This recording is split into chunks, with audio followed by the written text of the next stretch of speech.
신명기 25장 1절로 19절의 말씀입니다. 지난주에 저희가 결론 부분에서 좀 중요한 말씀을 드린 것이 있었는데요. 어떤 사상이나 이념 이런 것보다는 우리가 먼저 성경 말씀, 진리의 말씀을 통해서 삶을 돌아봐야 되겠다, 그런 말씀을 드렸었습니다. 그래서 세상의 모든 문제는 믿음의 문제로 봐야 된다, 그리스도인들이라면. 왜 그런가 하면요, 우리들의 그 경험이나 생각도 있죠. 네, 굉장히 무서운 것이 이 세상에서 퍼져 있는 사상입니다. 이념이에요. 그것 때문에 전쟁도 나죠. 그리스도인이면서 이념에 사로잡혀 있다는 것은 무엇입니까? 내 소견에 오른 대로 사는 것입니다. 말씀이 제일 우선이 아니고 나의 이념과 사상과 내 경험이 우선이 되면 내 소견에 오른 대로 사는 모습밖에 되지 않기 때문에 우리가 아무리 힘든 일이 있더라도 영적인 눈으로 보시고 믿음의 눈으로 보셔서 그 일들을 잘 헤쳐나가시기를 주님의 이름으로 축원드립니다. 오늘 성경 말씀을 통해서 공의를 따르라라는 주제를 가지고 말씀을 상고해 보고자 합니다. 신명기 25장 전체인데요. 지난 몇 주 동안 각 장별로 살펴봤는데 각 장마다 굉장히 많아요. 일일이 다 하자면 정말 아마도 성경 공부를 제대로 하게 되면은 한 장을 가지고도 몇 달을 해도 부족할 만큼 굉장히 양이 많습니다. 그래서 오늘 본문도 그 시리즈 중에 하나입니다. 굉장히 여러 가지 내용이 많은데 세 군데로 나눠봤습니다. 첫 번째 부분은 재판에 관한 부분, 그 다음에 수혼제죠, 두 번째 부분이. 그러니까 형제의 그 아내에 대한 부분이고, 그 다음에 마지막 11절로 19절까지의 내용인데 굉장히 여러 가지 규례들이 많이 나와 있습니다. 그래서 전체를 쭉 보면 공의만을 따르다, 마땅히 해야 될 것을 따라야 된다는 주제인데요. 오늘은 첫 번째 부분과 마지막 부분만 살펴보도록 하겠습니다. 첫 번째 재판에 관한 부분입니다. 보시면은 이스라엘 안에서 믿음의 공동체 안에서 싸움이 나는 거예요. 내가 맞다, 뭐 틀리다, 싸움이 나면은 재판을 해야 될 일이 생깁니다. 그 안에서도. 이런 일이 없으면 좋겠지만은. 그래서 재판을 청해서 재판장은 하면서 나왔는데 한어 성경에는 그 번역이 그냥 재판장으로 되어 있어요. 원래는 복수입니다. 복수. 재판장들은 이렇게 보셔야 되는데 재판을 해서 의인은 의롭다 하고 악인은 정죄할 것이며, 그래서 그 성경 말씀을 보시면은 이스라엘의 문화상 재판장의 역할을 감당했던 사람들이 굉장히 많았어요. 왕부터 천부장, 백부장 쭉. 굉장히 많습니다. 왜 필요한가 하면 그 백성들 사이에 문제가 많을 때마다 정말 중요한 일은 왕에게까지 올라갔어요. 왕에게까지. 그러니까 이제 천부장, 백부장들이 해결을 못하면 좀 위로 올라가고 이런 식으로 그 시스템이 있었습니다. 지금은 어떤가요? 지금은 그 법적인 시스템이 있어서 그런 코트에 가서 일들을 해결합니다만 가급적이면 세상 사람들처럼 수하고 뭐 이런 것은 좀 은혜가 되질 않습니다. 특별히 안타까운 것은 교회 안에서도 막 그런 일들이 생기는 것 같아요.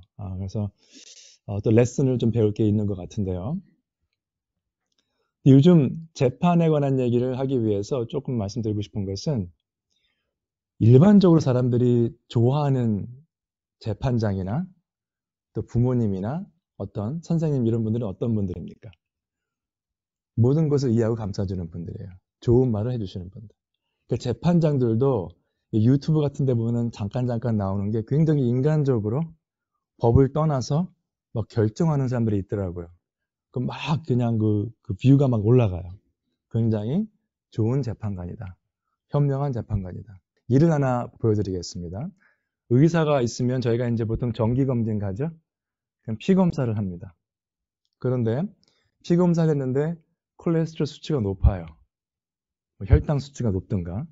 그러면 의사가 제가 이제 저는 건강한 줄 알았는데 갔더니 결과가 안 좋게 나왔을 때 뭐라고 해야 될까요? 의사라면.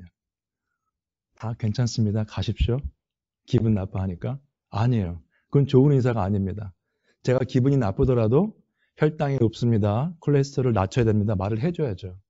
환자를 위한다면. 그렇죠? 근데 요즘은 이상하게 우리는 그런 사실을 얘기해 주는 것을 굉장히 민감하게 받아들입니다. 목사는 어떨까요? 네, 여러분 다 잘하고 계십니다. 하면 좋겠죠? 근데 그게 안 되면 솔직하게 말씀을 드려야 돼요. 근데 솔직하게 말씀을 드리면 좋아하시는 분이 별로 없죠. 예. 근데 그게 애들만 그런 게 아니고요. 어른들도 비슷하시더라고요. 어쨌거나. 그래서 여기 재판관을 보면 의는 의롭다고 해야 되고 악에는 정죄해야 된다. 물론 사랑하는 마음이 있어야 되고 용서하는 마음이 있어야 되지만 그렇다는 거죠.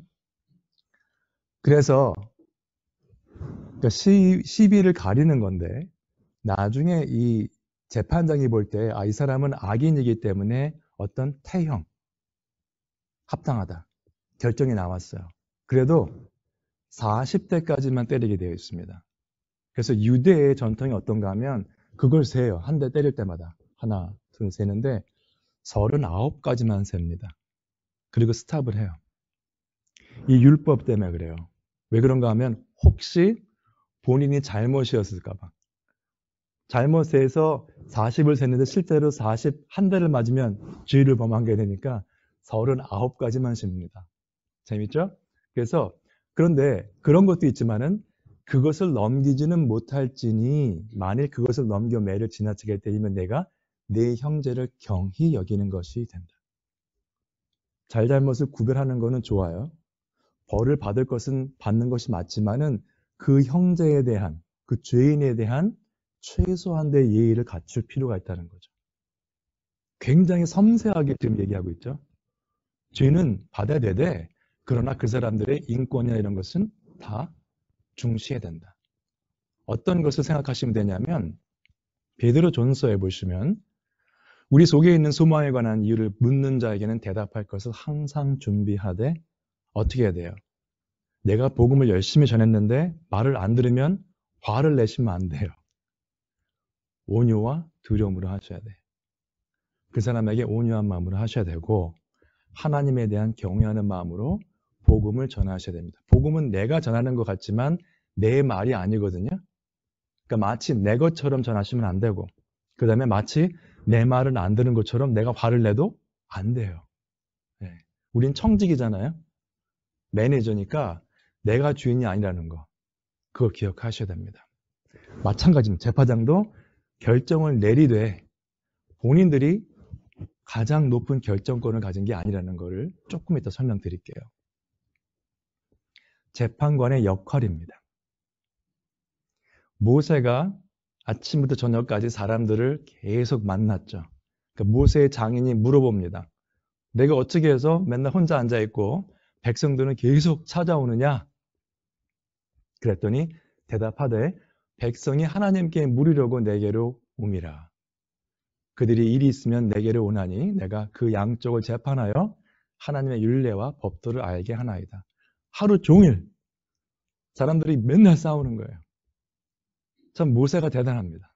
그렇죠. 그 사람들을 이끌고 또 하나님 말씀을 순종해서 약속의 땅에 간다고 하는데 말은 안 듣죠. 맨날 싸우죠. 하루 종일. 얼마나 힘들었을까요? 대단한 사람이에요. 흥미로운 사실은 장인에게 대답을 할 때 이렇게 대답했어요. 나한테 와서 물으러 오는데 하나님께 물으려고 내게로 옴이라라고 했습니다. 이스라엘 백성들이 맨날 다투고 서로 수하고 했지만은 그래도 마음속에는 우리가 하나님께 아뢰자. 그런 마음이 있었습니다. 여러분들 혹시 주위 사람들과 다툼이 있을 때 하나님께서 어떻게 말씀하시나 고민하시는 일이 있으신지요?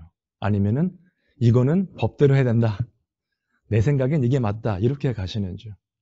그리스도인이라면 하나님께 묻는다는 자세가 항상 있어야 됩니다. 그리고 모세가 재판한다고 되어 있어요. 내가 재판하여 말을 했는데 그 재판의 내용이 무엇이냐? 하나님의 율례와 법도를 그들에게 알게 한다는 겁니다. 재판장의 역할은 그런 겁니다. 목사의 역할도 그런 것이고 신앙인들의 역할도 그런 것입니다. 사람들이 물어볼 때 하나님의 말씀에 이렇게 되어 있다. 얘기를 해줘야 돼요. 어제 저녁에 제가 잠을 자려고 하는 순간에 시카고에 있는 제 조카가 텍스트 메시지가 왔어요. 오래간만에. 왔는데 어떤 질문이 있었냐면 지금 자기 친구들이랑 대화 중이래요. 밤중인데 대화를 하는데 하나님에 대한 얘기를 하고 있더라고요. 그러면서 그 믿지 않는 친구인 것 같은데 그 친구가 하나님이 뭐 다 지었다고 하는데 이제 얘한테 질문한 거죠. 그럼 하나님은 누가 만들었냐?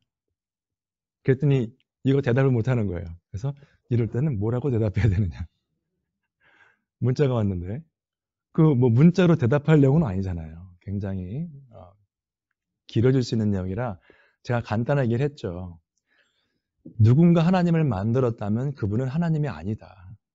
스스로 계신 분이다 하면서 이제 출애굽기 3장을 얘기하면서 혹시 그 친구가 원하면 대화를 원하면 어포인먼트를 만들어라. 같이 얘기를 하자. 그리고 이제 대화를 마무리했습니다만 그런 거예요. 어디 가서든지 간에 밤중에 친구랑 만나도 하나님에 대한 궁금증이 있는 거죠. 믿는 사람들이라면. 그래서 모세도 하나님의 율례와 법도를 알게 하는 것이 재판관의 역할이라는 것을 분명히 말해주고 있습니다. 네, 그 다음에 두 번째 부분인데요. 끝에 부분이죠. 주머니에, 내 집에 두 종류의 저울추와 그런 돼 같은 것을 놓지 마라. 제대로 정상적인 거하고 조금 덜 할 수 있는 그런 거겠죠. 그리고 성경 말씀에 너희는 온전하고 공정한 것을 가지고 있어야 된다고 말씀하셨어요. 두 번 강조죠. 두 종류, 두 종류. 그 다음에 온전하고 공정한 거 두 번 나옵니다. 그리하면 내 하나님 여호와께서 내게 주시는 땅에서 내 날이 길리라 라고 되어 있습니다. 재판에 관한 내용도 공정한 것을 가리는 것이고요. 그러나 궁극적으로는 하나님의 말씀의 권위에 입각해서 가리는 거죠. 그리고 그 과정 가운데 최소한도의 인격에 대한 그러한 존중 들어가 있는 것. 그럼 이것도 마찬가지입니다. 믿는 사람들인데 하나님의 백성들이 이 상업 교류를 하면서 거짓된 것을 가지고 원래 내가 가지면 안 되는 것을 더 이익을 취득하는 거죠. 요즘식으로 따지면은 어떤 기업체들은 장부가 두 개 있다고 그러죠. 세금 보고하는 장부, 실제로 내가 알고 있는 장부. 똑같은 두 종류. 마찬가지입니다. 그래서 온전하고 공정한 걸 가지고 있어라 했는데 그 단어의 뜻을 좀 살펴볼 필요가 있습니다. 보시면은 온전하고 공정한 저울추, 온전하고 공정한 돼. 무슨 저울추면 저울추고 되면 되지 무슨 온전하고 공정한 것이냐 질문하실 수 있는데 그 부분입니다. 먼저 공정한 것에 관한 것을 말씀을 나눠보도록 하겠습니다. 세덱라는 단어인데요. 저게 이제 히브리 단어인데 어떻게 되어 있냐면은 righteousness라는 뜻이에요. 그 공정하다는 뜻이. 시편에 보시면은 다 아시는 말씀이죠. 내 영혼을 소생시키시고 자기 이름을 위하여 의의 길로 인도하시는도다. 하나님의 길을 설명할 때 공정한 길, 의의 길이라고 소개하고 있습니다. 물론 한어 번역은 좀 다르지만은 같은 히브리어입니다. 그 다음에 하늘이 그의 공의를 선포하리니 하나님의 공의, 하나님의 righteousness. 그 세데크라는 단어인데 저기 어디 들어가냐면 멜기세덱 있죠. 멜기세덱. 의의 왕이라는 그 세덱. 그 단어입니다. King of righteousness. 그렇죠? 나의 왕은 공의다, 의다 이런 뜻입니다. 직역을 하면 멜기세덱. 그래서 보시면 되고요. 그 다음에 온전하다는 단어도 중요한데요. 이 단어는 complete 위에 보시면 온전하다. 그러니까 망가진 데가 없고 부족한 게 없는 부분이죠. 그러니까 만약에 내가 저울추를 조금 부족하게 달 수 있게 하면은 온전한 게 아니겠죠? 돼도 온전한 양을 재지 않고 조금만 줄 수 있게 하면 그게 온전한 게 아닙니다. 뭔가 빠진 거죠. 그래서 솔로몬이 성전을 완성했을 때 complete 했다. So the house of the Lord was completed. 그렇게 표현이 되어 있습니다. 완성됐다. 다 완성됐다. 그 원 안에 있는 단어를 보시면요. 그 단어가 세 글자로 되어 있어요. 알파벳으로 따지면 뭐 A, B, C 이런 식이죠. 그러니까 SH 사운드가 나는 단어고요. 오른쪽이, 맨 오른쪽이. 그다음에 중간이 L 사운드가 나오는 거고 끝에 맨 왼쪽 네모나게 된 게 M 사운드입니다. 어원상 샬롬이랑 같아요. 샬롬. 그래서 원래 여러분 샬롬 하면요. 뭐 peace 이렇게 보통 평화로 이제 번역을 하는데 샬롬은요. 온전한 상태를 말합니다. 아무것도 부족함이 없는 상태. 평화롭겠죠? 근데 그게 어떤 상태일까요? 창세기에서 하나님과의 무너진 관계. 그것이 회복된 상황. 그래서 예수님께서 어떻게 말씀하셨죠? 너희에게 평화를 주노라 세상이 줄 수 없는 평화. 뭡니까? 하나님과의 관계가 온전히 회복된 샬롬이죠. 그러면 온전하고 공정한 저울추. 하나님이 보시기에 합당하게 일을 하라는 거죠.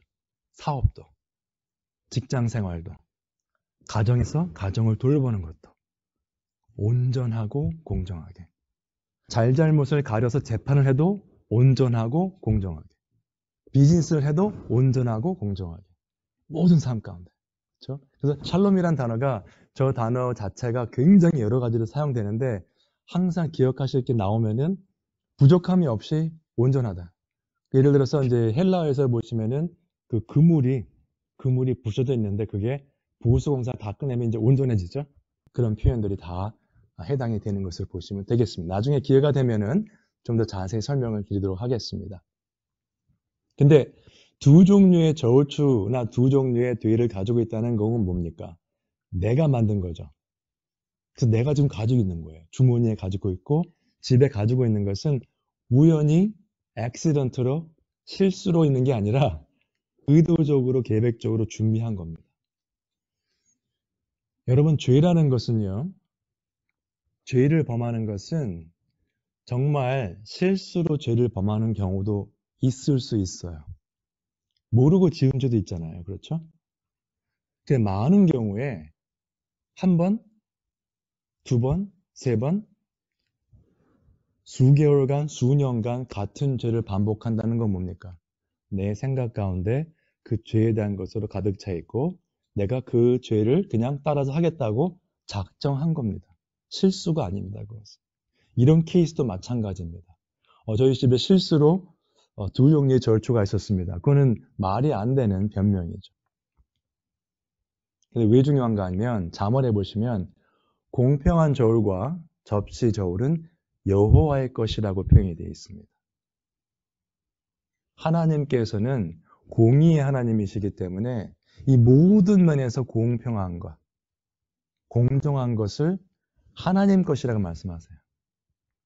그럼 비즈니스 하실 때 공정한 값을 지불하게 하고 공정한 프로핏을 가지시는 것도 하나님께서 원하시는 것으로 생각하셔야 돼요. 그 다음에 속이는 저울은 여호와께서 미워하시나 공평한 추는 그가 기뻐하시느니라. 하나님께 속한 것이고 그 다음에 공정하게 공평하게 하는 것은 하나님께서 기뻐하신다고 되어 있습니다. 내가 사랑하는 대상이 기뻐하고 좋아하는 것을 하고 싶은 것이 사람의 마음입니다. 내가 정말 하나님을 사랑한다면 내 개인적으로 조금 손해를 볼 수 있을지 모르지만은 하나님이 기뻐하시는 일을 해야 되겠죠. 어떤 경우라도. 근데 이것을 10계명의 관점에서 좀 볼 필요가 있습니다. 제가 도둑질 하지 말라는 걸 계속 지금 말씀드리는데 도둑질 하지 말라 보시면은 부모에 관한 계명부터 보시면 내 부모를 공경하라 했는데 부모를 공경하지 않으면 뭐죠? 그 공경이라는 부분을 도둑질한 겁니다. 부모에게 속해 있는 것을 안 한 거가 되죠. 살인하지 말라. 살인하면 뭐죠? 그 사람의 생명을 도둑질한 거죠. 내 것이 아닌데. 간음은 뭡니까? 남의 가정을 파괴하는 거죠. 내 이웃에 대하여 거짓 증거하지 말란 뭡니까? 그 사람의 어떤 reputation. 그 사람의 그 모습을 다 그냥 무너뜨리는 거죠. 안 좋은 말 해서. 내 이웃의 아내를 탐내지 말지니라. 내 이웃의 모든 소유를 탐내지 말지니라. 탐내서 그걸 가져오면 뭐죠? 그것도 도둑질입니다.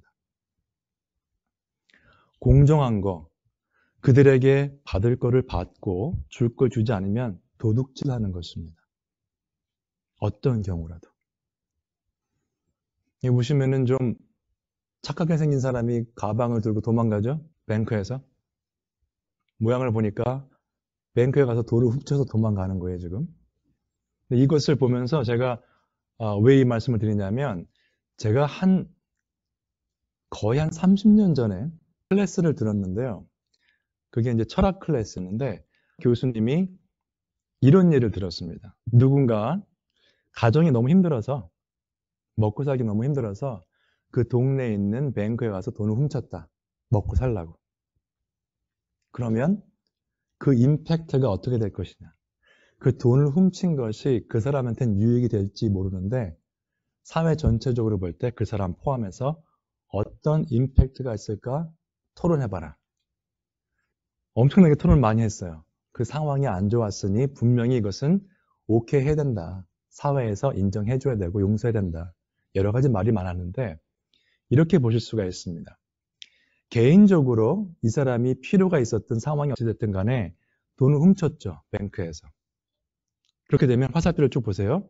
오른쪽 넘어가면 그 공동체 안에 그 동네 안에 있는 사람들이 피해를 봅니다. 왜냐하면 뱅크에서 돈이 없어지면은 그 뱅크는 아마도 인슈런스 클레임할 수도 있고요. 아니면 그 돈을 회복하기 위해서 다른 손님들에게 차지를 더할 수 있어요. 그거 메꿔야 될 거 아니에요. 손해본 거니까. 그렇죠? 그런 식으로 쭉 가요. 굉장히 그 대화가 길었는데 간단하게 설명드리는 겁니다. 그러다 보면 그게 파급 효과가 사회 전체에 갑니다. 그러면 그 돈을 훔친 사람 개인한테 다시 돌아와요. 그 불이익이. 여러분 혹시 동네에 있는 가게에 가시면 그 리턴 팔리시가 아주 좀 너그러운 데 있었죠. 이제는 많았죠. 한 6개월을 쓰다가도 마음에 안 들면 리턴해라. full refund 해준다. 제가 언젠가 한번 어떤 그 스토어에 갔는데 리턴하는 라인을 쭉 보고 있는데 그 구리를 누가 가져왔어요. 구리를 쓰다가 가져왔는데 리턴한다고. 제가 딱 얼핏 보기에도 다 녹슬었더라고요. 네. 얼마나 썼는지 모르겠는데 그 리턴을 한 걸 받아주더라고요. 제가 놀랐어요. 제 스토어도 아닌데 제가 화가 나더라고요. 네. 다 녹슨 걸 어떡하라고 가져오느냐. 근데 여러분 리턴 팔리시가요. 지금 생각해 보시면은 10년 전하고 지금하고 한번 비교를 해보세요. 굉장히 타이트해졌습니다. 이제는 뭐 30일 안에 가져야 되고 뭐 레이블이 없으면 뭐 안 되고 스토어 크레딧만 주고 이런 식으로 바뀌었죠. 왜 그랬을까요? 사람들이 너무 그거를 남용했어요. 그렇죠. 그렇게 되면 어떻게 될까요? 진짜 리턴해야 될 사람이 못합니다. 네, 시간이 지나서 못해요. 이거 망가진 건데 진짜로 안 좋은 건데 리턴을 못하게 됩니다. 나한테 사회 전체 불이익이 갑니다. 그래서 여러분 온전하고 공정하고 정직한 것은요. 나뿐만 아니라 사회 전체 그 다음에 그 이익이 나한테 다시 돌아와요. 그걸 생각하셔야 돼요. 긴 안목으로 보시면 그렇습니다. 만약에 사람들이 정말 필요한 것만 리턴했다면 리턴 팔리시가 안 바뀌었을 거예요. 한 가지 예만 더 드릴게요. 죄송한데 제가 오늘 여러 가지 예를 많이 드리는데 세금 보고 여러분 하시죠? 1년에 한 번씩. 세금 보고 하실 때 디펜던스가 있습니다. 그래서 내 아이들이나 이제 그래서 디덕션을 하죠. 자녀들이 어릴 때는 아이들 이름을 써서 몇 명 디덕션을 받으시는데 40년, 50년 전에 그냥 이름만 쓰면 됐었어요. 그러니까 사람들이 어떻게 했을까요? 자녀 이름 밑에다가 개, 키우는 개. 예. 근거 없이 아니 여기는 자녀가 3명인데 디덕션은 12명을 했네? 왜 그럴까요? 개가 몇 마리 있거든요. 그 정부에서 보니까 안 되겠다. 소셜 스크린 넘버? 그러면 다 써서 확인하는 거죠. 예. 법이 막 강화되는 거예요. 막 어뷰즈를 하니까. 세상에 그렇습니다. 예. 인간의 그 타락된 본성이 다 그런 것 같습니다. 어쨌거나 뭐 우리 가운데는 그런 분이 없겠지만은 예. 그러면 온전하고 공정한 건 뭡니까? 우리의 말과 행동에서 나오죠. 조금 전에 뭐 저울추 말씀을 드렸습니다만 여기 같이 한번 읽을까요? 거기 골로새서 중간에 나오는 거 시작. 사람을 기쁘게 하는 자와 같이 눈가림만 하지 말고 오직 주를 두려워하여 성실한 마음으로 하라. 무슨 일을 하든지 마음을 다하여 주께 하듯 하고 사람에게 하듯 하지 말라. 말과 행동, 사업을 하면서 공정하고 온전하게 하려면은 성실한 마음이 있어야 돼요. 마음이 있어야 이제 말과 행동이 나오는데 또 어디서 나오느냐 그 마음. 하나님을 경외하고 하나님께 하는 마음이 있어야 가능합니다. 사람에게 하는 것 같이 하면 뭐라고 나왔죠? 눈가림만 하게 됩니다. 눈가림. 사람들이 볼 때는 정직한 사람처럼 보일 수 있지만 실제 그렇지 않다는 거죠. 물론 이제 골로새서의 그 내용은 종들아 하면서 나온 것인데 우리 모두에게 포함되는 말씀으로 보시면 되겠습니다.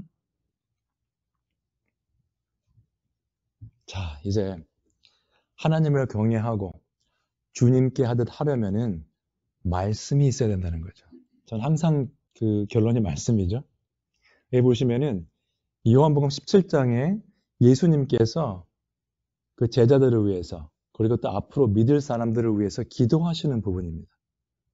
여기 보시면은 내가 아버지의 말씀을 그들에게 주었사오매 세상이 그들을 미워하였사오니 이상하게 하나님의 말씀을 가지고 있고 하나님의 말씀을 가지고 삶을 살면요 세상이 별로 좋아하지 않습니다.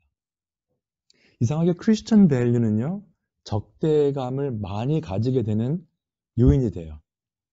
다른 종교는 괜찮다고 합니다. 다른 종교는 종교의 자유라는 이름을 들어서 권리를 보장해야 된다고 하면서 크리스천 밸류만 자꾸 이렇게 압박을 가하죠. 내가 세상에 속하지 아니함 같이 그들도 세상에 속하지 아니함으로 인함이니이다. 우리가 세상에 살고 있지만 우리는 노아의 방주를 기억하시면 돼요. 노아의 방주, 하늘로 올라간 게 아니죠.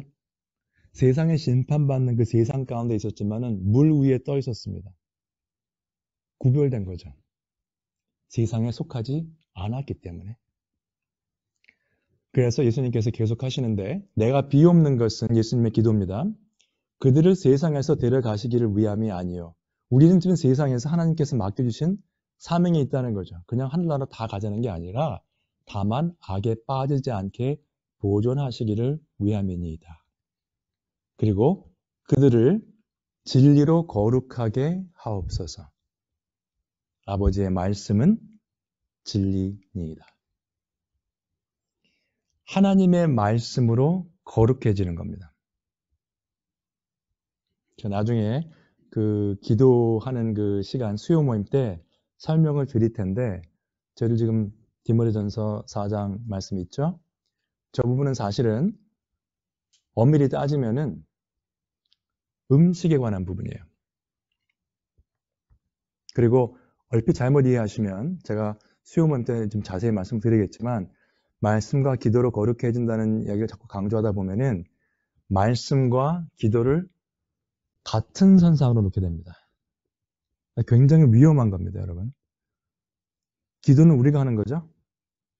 말씀은 하나님의 말씀입니다. 하나님.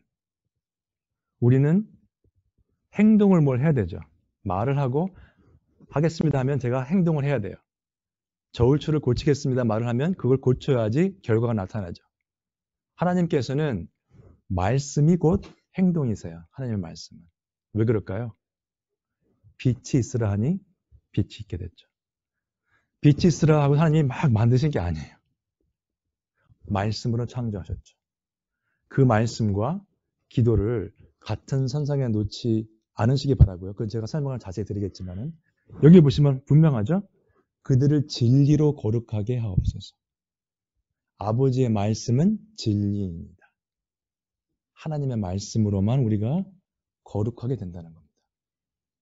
거룩하다는 것은 무슨 뜻이죠? 성도란 뜻이죠. 근데 이제 참고로 보시면은 거룩하다는 뜻을 이렇게 설명했습니다. 하나님께 바쳐진 것. 하나님을 위해서 구별된 것. 맨 끝에 보시면 morally pure, 도덕적으로 깨끗한 것입니다.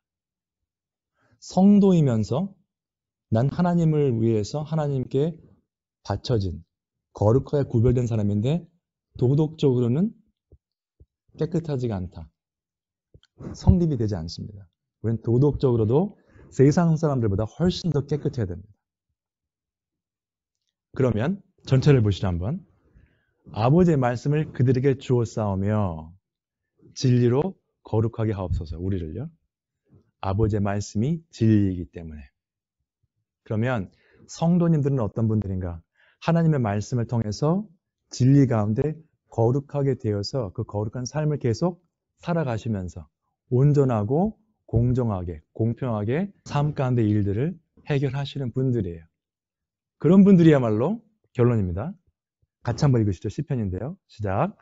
여호와의 산에 오를 자가 누구며 그의 거룩한 곳에 설 자가 누구인가? 곧 손이 깨끗하며 마음이 청결하여 뜻을 허탄한 데에 두지 아니하며 거짓 맹세하지 아니하는 자로다. 아까 도덕적으로 깨끗한 사람이라고 말씀을 드렸는데 시편 기자가 이렇게 말을 합니다. 여호와의 산에 오를 자가 누구며 그의 거룩한 곳에 설 자가 누구인가? 하나님 앞에, 하나님의 거룩하신 그 존엄하신 하나님 앞에 올라갈 수 있는 자가 누구냐? 손이 깨끗하며 공정한 저울추를 사용하는 사람들이겠죠? 남을 속이지 않고 마음이 청결하며 뜻을 허탄한 데에 두지 아니하며 거짓 맹세하지 아니하는 자로다. 여러분 저희가 이 땅에 살아가면서 정말 여러 가지 힘든 일이 많습니다. 네. 경제적으로 여러분 경제적으로 힘들면요. 그것만 가장 머릿속에 남아요. 힘들 때는. 자식들이 속을 썩이면 이것만 해결되면 될 것 같아요. 그죠? 건강에 문제가 생기면 다른 거 다 소용없어요. 건강만 해결. 살아있는 동안, 이 땅에 살아가는 동안은 문제가 끊임없이 생깁니다. 이거 아니면 저거 아니면 이건데요. 그 문제라고 하는 그 접시에 아무것도 없는 날은 없어요. 네. 좀 많고 적은 거 문제는 항상 뭐가 있습니다. 그렇죠? 그런데 우리가 가져야 될 생각은 뭐냐면 이스라엘 민족이 그걸 간과했죠. 그걸 놓쳤지만은 광야 생활을 하면서 우린 약속의 땅에 간다는 것을 기억하셔야 됩니다. 저는 약속의 땅에 가기 싫어하면은 좀 문제가 있죠. 하나님께서 지정해 주신 약속의 땅인데 축복의 땅인데 갈 수 있도록 우리가 늘 기도하면서 기다려야 되겠죠. 예수님의 재림을 기다리는 것처럼. 그러려면 말씀으로 거룩해지셔야 될 것이고 삶 가운데 늘 깨끗하게 마음이 청결하셔서 정말 주위 사람들이 볼 때 다르다. 구별된 삶이잖아요. 구별된 삶. 아까 예수님의 기도처럼 세상에서 데려가시라는 게 아니라 악에 빠지지 않도록 보존하시옵소서. 우리는 뭔가 구별된 사람으로 예수님 오시는 그날까지 충성하시되 세상 일 때문에 고민은 되지만은 이 여호와의 산에 오를 자가 누구냐? 내가 올라갈 수 있다는 그 희망을 가지시고 소망을 가지셔서 늘 승리하시는 여러분 되시기를 주님의 이름으로 축원드립니다.